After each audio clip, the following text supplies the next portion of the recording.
What have you been editing out before you talk to God? Not your polished words, not your church words.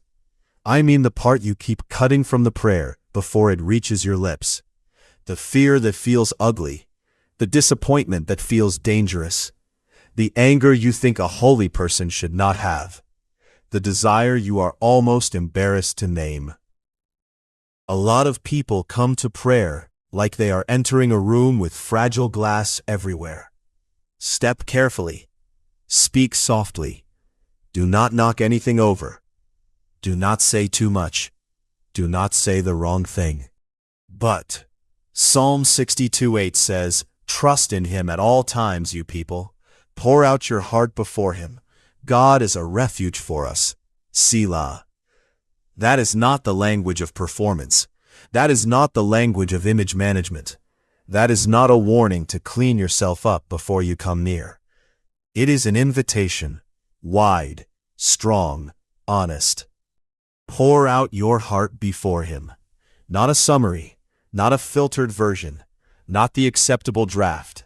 Pour it out. That phrase is so vivid because it does not sound neat. When you pour something out, it moves, it spills, it empties. It comes from inside the container and does not stay hidden there. God is telling you that prayer is not first about sounding spiritual. Prayer is about bringing what is actually in you into the presence of the one who can hold it. And why can you do that? Because God is a refuge for us. A refuge is not decoration. A refuge is where you run when the storm is real. A refuge is where you go when you cannot carry your own weight anymore. A refuge is not offended by your need. That's why it exists. You do not have to protect God from your heart. You do not have to soften your grief so he will receive it. You do not have to rename your anxiety so it sounds more mature. You do not have to hide your confusion behind careful theology. You do not have to act unshaken when you are shaking. He already knows. Psalm 139 says, "O Lord, you have searched me and known me." And a few verses later, "For there is not a word on my tongue, but behold, O Lord, you know it altogether." He is not waiting for information. He is inviting relationship. The God who knows the whole truth about you is the God who tells you to come. That changes prayer. Because if prayer is performance, then the goal is control. But if prayer is trust, then the goal is surrender. You stop trying to manage the impression. You stop trying to hand God a cleaned-up version of your interior life. You come as you are, and you tell the truth.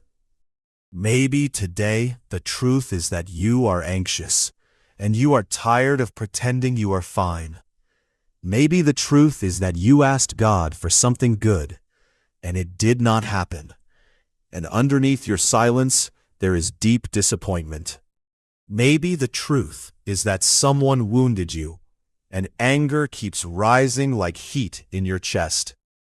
Maybe the truth is that you want something so badly that even saying it out loud makes you feel exposed. Bring that. The real thing is what he asked for. This does not mean every emotion is automatically righteous.